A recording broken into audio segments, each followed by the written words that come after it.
귀한 찬양 감사드립니다.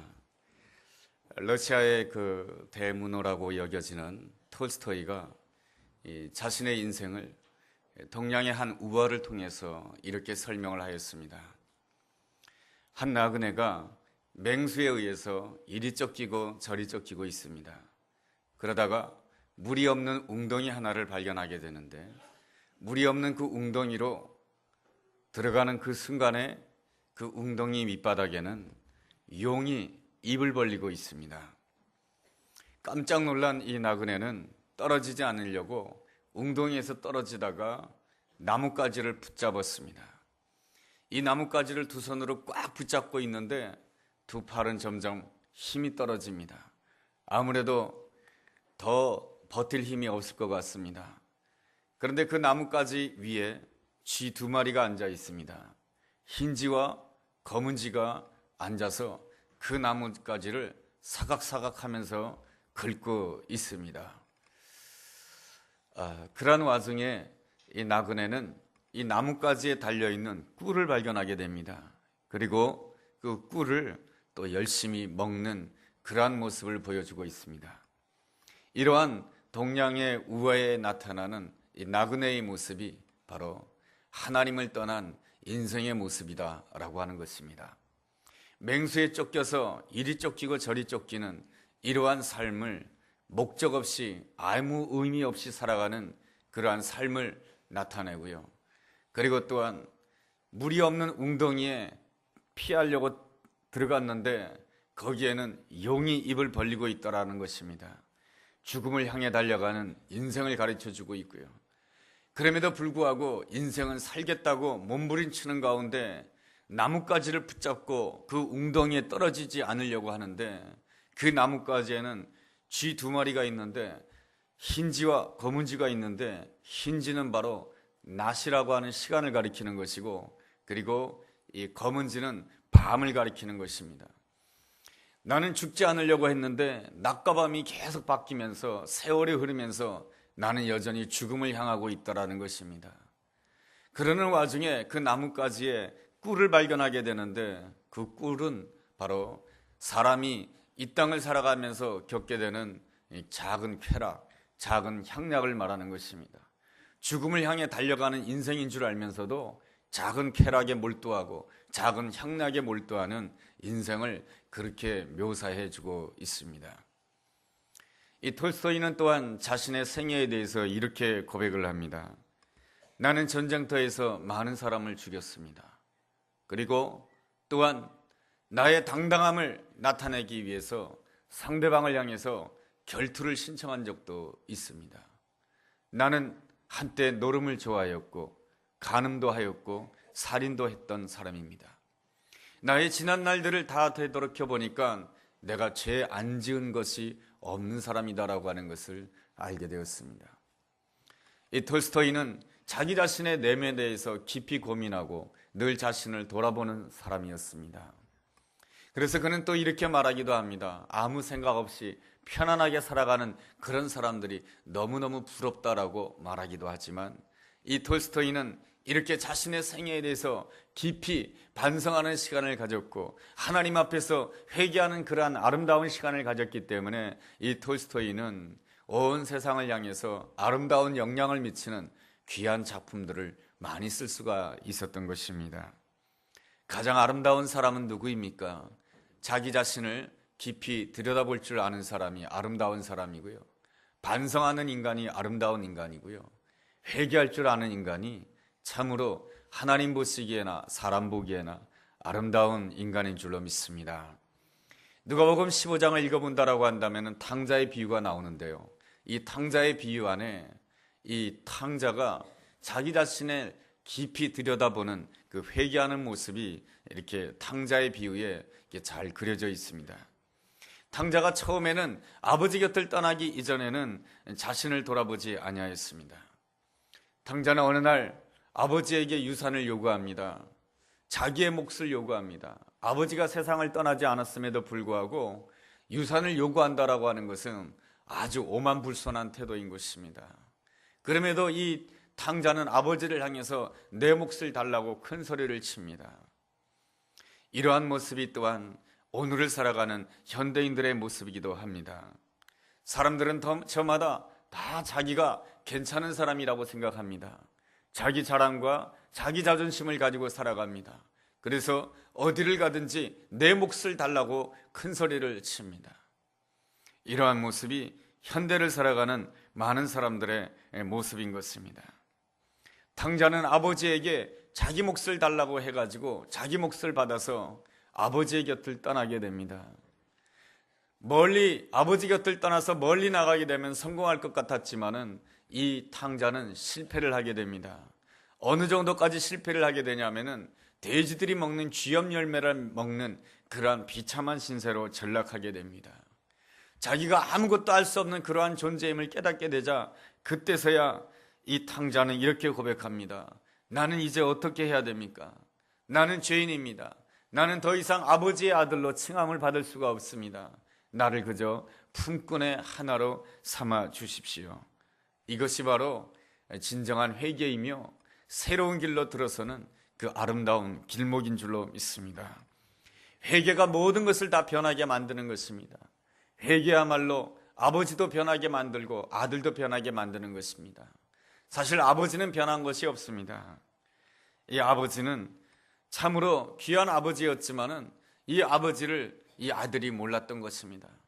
이 탕자는 아버지 곁을 떠나기 전에는 이 아버지를 어떻게 알았냐 하면은 답답한 아버지, 고집 부리는 아버지, 간섭만 하는 아버지, 이러한 아버지로만 알았던 것입니다. 심지어 이러한 생각까지 하였습니다. 아버지는 도대체 언제 돌아가시나? 아버지가 빨리 돌아가셔야 내가 그 유산을 물려받지. 이러한 생각까지 한 아들이 바로 탕자인 것입니다. 그러한 점에 있어서 이 탕자는 아버지가 없는 사람이었습니다. 아니, 아버지는 있는데 마음 가운데 아버지가 없는 고아와 똑같은 것이었습니다. 그러기에 이 탕자는 자기 몫을 챙겨서 아버지 곁을 쉽게 떠날 수가 있었던 것입니다. 그러던 어느 날 예기치 않은 그러한 곳에서 아버지를 찾게 됩니다.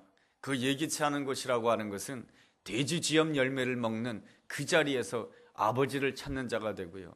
또한 비참한 신세가 되었을 때에 아버지를 찾는 자가 되고 실패의 끝자락에서 아버지를 찾는 자가 됩니다.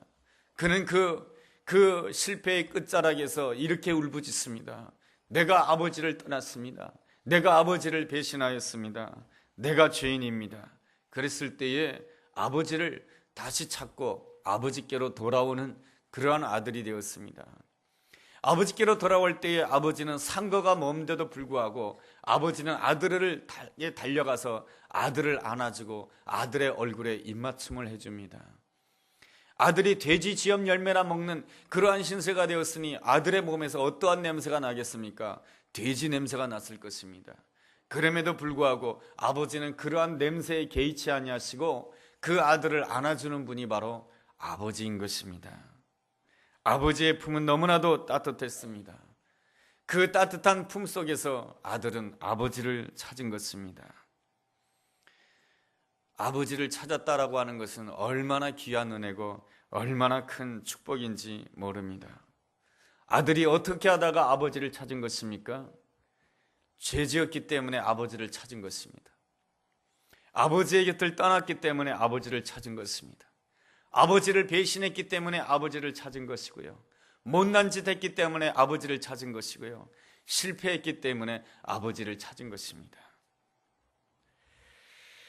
실패한 그 아들이 돌아왔을 때에 아버지를 알게 되었습니다. 아버지는 내 생각보다 더 큰 분이라고 하는 것을 알게 되었고, 아버지는 내 생각보다 더 깊으신 분이고, 아버지 생각은 내 생각보다 더 높은 분이라고 하는 것을 알게 되었습니다.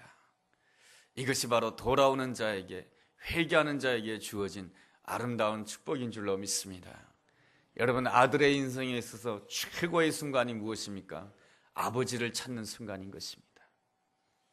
아들에게서는 선한 것이 나올 만한 것이 아무것도 없습니다. 그렇지만은 아들의 인생 가운데 꼭 필요한 것이 있다라고 한다면, 아들의 인생 가운데 아름다운 것이 있다라고 한다면 그 아름다운 것은 다 어디로부터 오는 것입니까? 아버지께로부터 오는 것입니다. 그래서 아버지를 찾았다라고 하는 것이 이 아들에게는 얼마나 큰 다행이고 얼마나 큰 행복이고 축복인지 모릅니다. 아버지는 이 날이 오기를 기다리고 기다렸던 것입니다.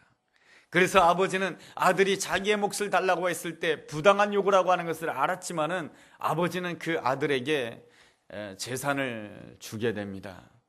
아들이 재산을 다 날릴 거라고 하는 것을 아버지는 알았습니다. 그렇지만은 아버지는 아들에게 재산을 허락하신 것이죠. 그렇게 해서라도 아버지는 찾고 싶었습니다. 누구를 찾고 싶었냐면은 아들을 찾기를 원했던 것입니다. 그리고 이 아버지가 어떤 아버지다라고 하는 것을 아들이 알기를 원했습니다. 그래서 아버지는 아들을 찾기를 원했고 아들은 아버지를 찾기를 원했던 것입니다. 이 순간을 아버지는 원했기 때문에 아버지는 그 아들에게 그 부당한 요구까지 다 들어주면서 재산까지 나눠줄 수가 있었던 것입니다. 우리가 섬기는 아버지는 좋으신 하나님 아버지인 줄로 믿습니다. 여러분, 하나님을 이렇게 생각하시면 안 됩니다. 마치 신호 위반을 잘할 수 있는 그 거리에서 교통순경이 딱 기다리고 있다가 신호 위반을 하는 것을 딱 보자마자 호루라기로 딱 불어가지고 이리 오세요 한 다음에 딱지를 정확하게 끊어버리는 그러한 하나님 아버지가 아니십니다. 내가 잘하나 못하나 그것을 눈여겨보고 있다가 잘못됐으면 너 잘못했지 하고 그 자리에서 징계를 주시는 그러한 아버지가 아니신 것입니다. 우리가 섬기는 아버지는 어떠한 아버지신가? 신호 위반한 것을 알고 있으면서도 아버지는 이렇게 접근하시는 분이십니다. 몰라서 그랬지, 몰라서 그랬을 거야. 그러면서 신호 위반한 나에게 와가지고 딱지 대신에 커피 한 잔을 주면서 졸지 말라고 운전해라고 말씀해 주시고 안전 운행하라고 앞으로 좋은 길로만 다니라고 이렇게 말씀해 주시는 분이 바로 내가 섬기는 하나님 아버지인 줄로 믿습니다. 그렇다고 한다면 우리가 회개의 길로 들어서야 되는데 우리는 회개의 길로 잘 들어서지를 못합니다. 큰아들의 모습이 그렇습니다.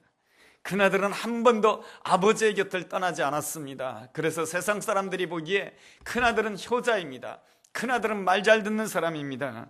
그렇지만은 그 큰아들의 마음 가운데는 역시 작은아들과 똑같은 마음이 있었습니다. 내 몫을 챙겨야 되겠다라고 하는 강렬한 집착이 있었습니다. 그 마음이 언제 드러나냐 하면은 동생이 돌아올 때 드러나게 됩니다.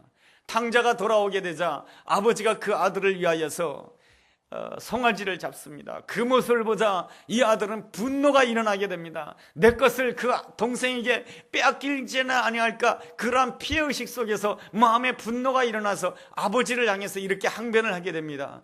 아버지, 나는 아버지 곁을 떠나지 않았는데 나를 위해서는 한 번도 염소 새끼 한 마리 잡지 않더니 이 탕자 돌아온 아들을 위하여서는 송아지를 잡다니요, 이게 말이나 되는 것입니까? 큰아들이 보았을 때에 그 아버지는 전혀 공평하지 않은 아버지였습니다. 아버지의 문제는 불공평하다고 하는 게 문제입니다. 아버지의 문제는 정의가 없다고 하는 것이 문제입니다. 그리고 동생 탕자를 향하여서는 도무지 용납할 수 없는 그러한 죄인이었던 것입니다. 큰아들은 동생을 받아들일 수가 없었던 것입니다. 결국 큰아들은 아버지를 찾지도 못하고 아버지를 잃어버리는 자가 되고 동생을 찾지 못하고 동생을 잃어버리는 자가 됩니다. 큰아들은 어떠한 사람입니까? 세상 사람들이 보기에는 아버지 곁을 떠나지 않은 사람이고 효자이고 모범생인 것입니다. 그렇지만은 그의 속마음은 자기 의로 똘똘 뭉친 교만한 사람이었던 것입니다. 그는 아버지 곁에 있었지만은 늘 마음속에 자기 몫을 생각하였던 것입니다. 자기가 누구인지 몰랐습니다. 아버지의 은혜로 사는 존재인다라고 하는 것을 몰랐던 것입니다. 그러기에 그는 아버지를 잃어버릴 수밖에 없었고 동생을 잃어버릴 수밖에 없고 그 사람은 고독한 사람이 될 수밖에 없었고 외로운 사람이 될 수밖에 없었고 혼자일 수밖에 없었고 슬픈 사람이 될 수밖에 없는 것입니다. 가족을 잃어버린 사람, 공동체를 잃어버린 사람이 되는 것입니다. 차라리 큰아들도 아버지 곁을 떠나서 죄를 지었으면 더 좋을 뻔했을 것 같습니다. 큰아들도 아버지 곁을 떠나서 실패했으면 더 좋을 것 더 좋을 것이라고 생각이 됩니다. 아버지 곁을 떠나서 못난 짓을 함으로 인해서 내가 못난 아들입니다. 내가 부족한 아들입니다. 내가 아버지의 은혜를 몰랐습니다. 내가 아버지를 배신했습니다. 그렇게 동생처럼 당자처럼 찢어진 마음으로 아버지 앞으로 돌아오면 때 아버지가 어떠한 분이라는 것을 내가 알게 되고 아버지를 찾는 역사가 일어나지 않겠습니까? 여러분, 우리 생애 가운데 가장 중요한 것이 무엇입니까? 아버지를 찾는 것입니다. 가장 중요한 것은 바로 내가 섬기는 하나님 아버지가 어떠한 분인가를 내가 깨닫는 것입니다. 그렇게 되었을 때 내 인생의 소중한 것, 필요한 것, 아름다운 그 모든 것들은 내 수고와 내 노력으로 인해서 오는 것이 아니고 하나님 아버지로부터 내 인생의 가장 소중한 것, 아름다운 것들이 다 오게 되는 줄로 믿습니다. 그렇다라고 한다면, 우리가 두 아들을 본다라고 한다면, 큰아들은 늘 나는 아버지 곁을 떠나지 않음으로 인하여서 나는 뭡니까? 스스로 당당하다고 생각했던 큰아들, 그래서 아버지를 찾지 못하고 아버지를 발견하지 못하는 큰아들을 보면서, 반면에 동생 탕자는 아버지 곁을 떠남으로 인해서, 죄를 지음으로 인해서, 못난 짓 함으로 인해서, 실패함으로 인해서 아버지가 이러한 분이었구나라고 하는 것을 깨달은 이러한 두 사람의 사건을 바라보면서 우리는 이렇게 고백할 수밖에 없습니다. 내가 죄인이어서 행복합니다. 내가 죄인이라고 하는 그 사실을 알게 된 것을 감사합니다. 내가 실패한 것, 그 실패한 것 때문에 감사합니다. 내가 못난 자리에 있는 것, 이 못난 자리에 있다고 하는 것 때문에 감사합니다. 내가 이 못난 자리에 있다고 하는 것 때문에 아버지의 은혜가 얼마나 크다고 하는 것을 알았습니다. 내가 실패한 자리에 있기 때문에 이 실패한 자리를 통해서 아버지의 은혜가 얼마나 크다고 하는 것을 알았고, 내가 죄 지은 자리에 있음으로 인해서 죄 지은 나까지도 용서해 주시고 받아주시는 그 아버지의 사랑이 얼마나 크고 깊다고 하는 것을 내가 알게 되었습니다. 내가 죄를 지어서 행복합니다. 여러분, 이렇게 말해도 되겠습니까? 이것은 바로 하나님 아버지의 놀라운 사랑의 관점으로 봤을 때에 감사의 고백을 이렇게라도 할 수가 있다라고 하는 것입니다. 이것이 바로 회개한 자에게 주어지는 아름다운 선물이며 귀한 축복인 줄로 믿습니다. 우리는 알아야 됩니다. 내가 죄를 지었기 때문에 내가 죄인이 아닙니다. 우리가 죄인인 것은 내가 태어날 때부터 죄인이기 때문에 죄인입니다. 우리가 어린아이들을 보면은 가르쳐주지 않아도 자기중심적입니다. 배워주지 않아도 자기 욕심을 챙기는 존재가 어린아이입니다. 그것은 무엇입니까? 태어날 때부터 죄인이라고 하는 것입니다. 시편 51편의 말씀을 읽어보면은 내가 태중에, 어머니의 태중에서 죄를 범하였다라고 기록하고 있습니다. 그것은 무엇입니까? 나는 태어날 때부터 죄인이라고 하는 것입니다. 나는 태어날 때부터 죄인이었는데 죄를 지을 기회가 없어서 죄를 짓지 않다가 죄를 지을 기회가 생겨서 죄를 짓게 되었다라고 하는 것입니다. 그러한 점에 있어서 성경은 우리에게 선포합니다. 이 세상에 의인은 없나니 하나도 없다라고 말씀해주고 있습니다. 유대인들은 말합니다. 우리는 조상적부터 하나님을 섬겼습니다. 우리는 조상적부터 한 번도 성전을 떠난 적이 없습니다. 그러기에 우리는 의인입니다 라고 말하는 그러한 자들을 향해서 오늘 성경 본문 사도행전 2장 36절은 이렇게 말씀해주고 있습니다. 그런즉 이스라엘 온 집은 확실히 알지니 너희가 예수 그리스도를 십자가에 못 박았다, 이렇게 말씀해주고 있습니다. 예수님의 십자가는 어떠한 것입니까?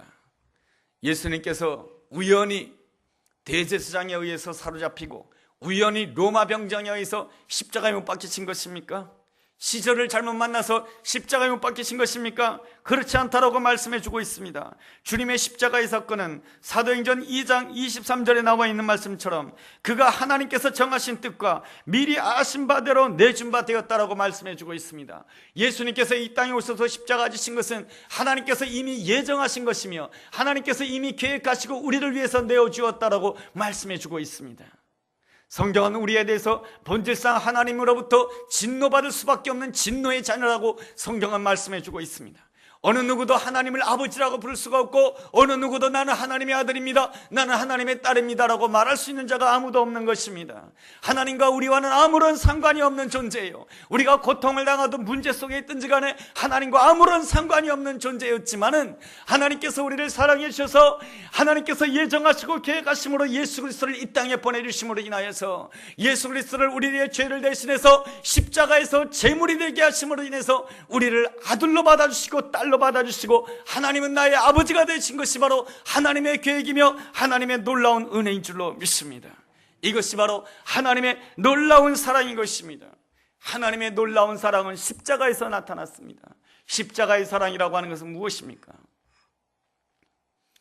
상대방을 옳은 사람으로 만들어주기 위해서 내가 틀린 사람이라고 말해주는 것이 십자가의 사랑입니다. 예수님께서는 길을 가시다가 세리와 죄인을 만났습니다. 세리와 죄인은 틀린 사람입니다.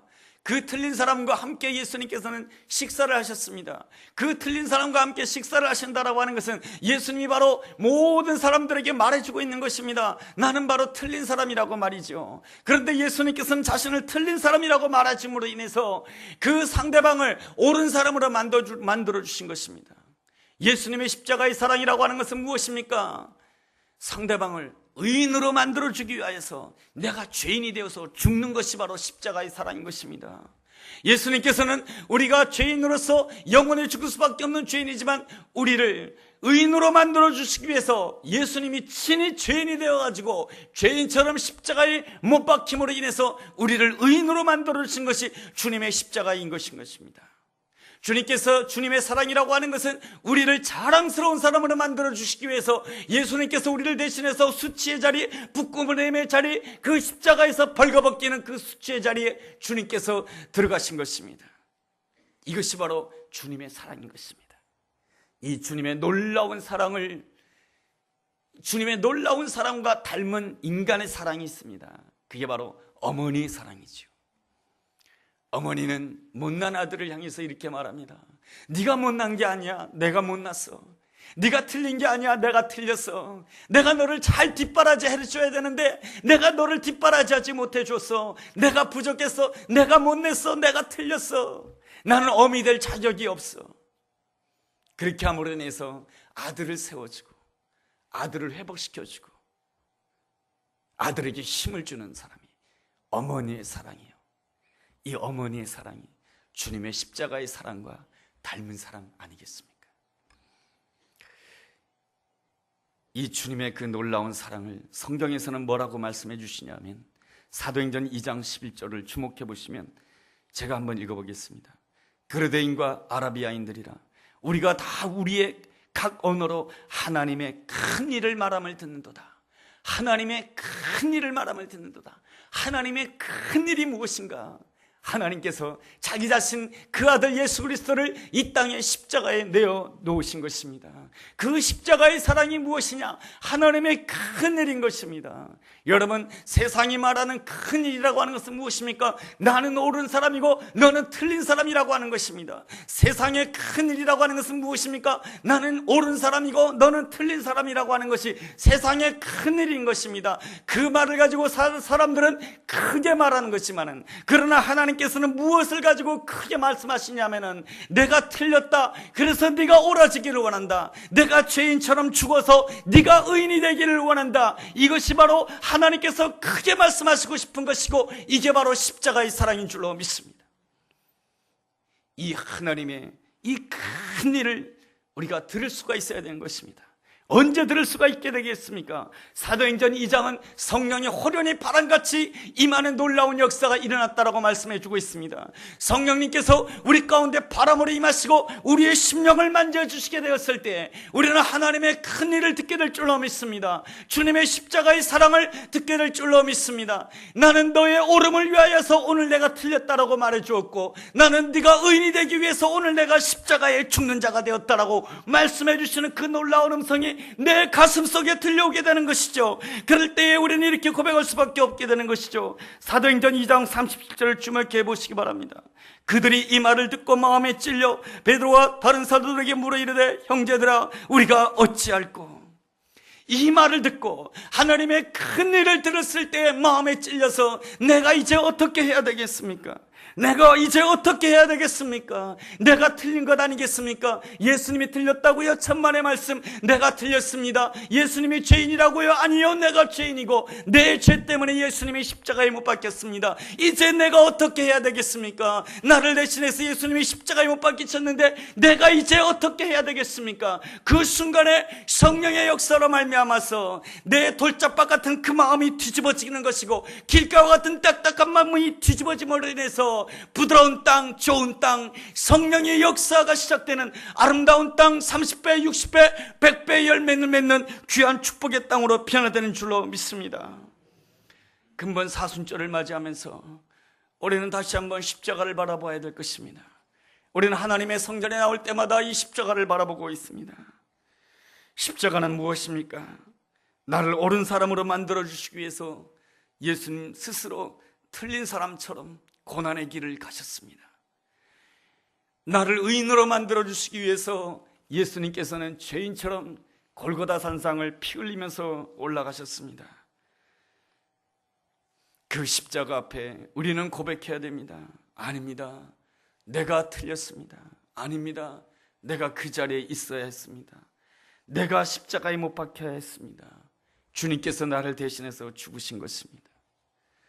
이럴 때 우리는 십자가 앞에서 나의 작은 자랑도 내려놓고 나의 작은 공로도 내려놓고 나의 작은 수고도 내려놓음으로 인하여서 내가 이제 어떻게 해야 됩니까?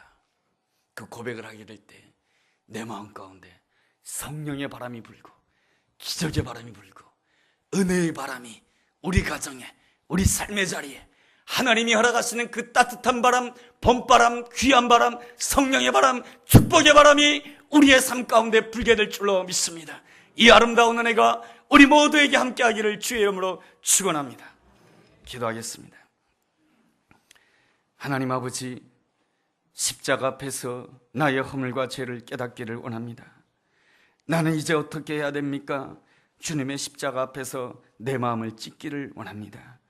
이 순간이야말로 하나님의 사랑이 얼마나 큰지 깨달을 수 있는 시간이며 아버지를 찾는 시간이며 아버지의 은혜를 찾는 아름다운 시간인 줄로 믿습니다. 내 인생의 가장 아름다운 것은 아버지께로부터 오는 줄로 믿습니다. 십자가 앞에서 겸손한 마음으로 아버지를 찾게 도와주옵시고 내 옆에 있는 사람을 향해서는 나보다 남을 낮게 여기는 귀한 태도를 가지고 하나님이 기뻐하시는 은혜를 누리는 우리가 되게 하여 주옵소서. 그래서 이 시간 이후로부터 우리 마음 가운데 따뜻한 바람, 성령의 바람, 축복의 바람, 기적의 바람이 불 수 있도록 주여 역사하여 주옵소서. 예수님의 이름으로 기도했습니다. 아멘.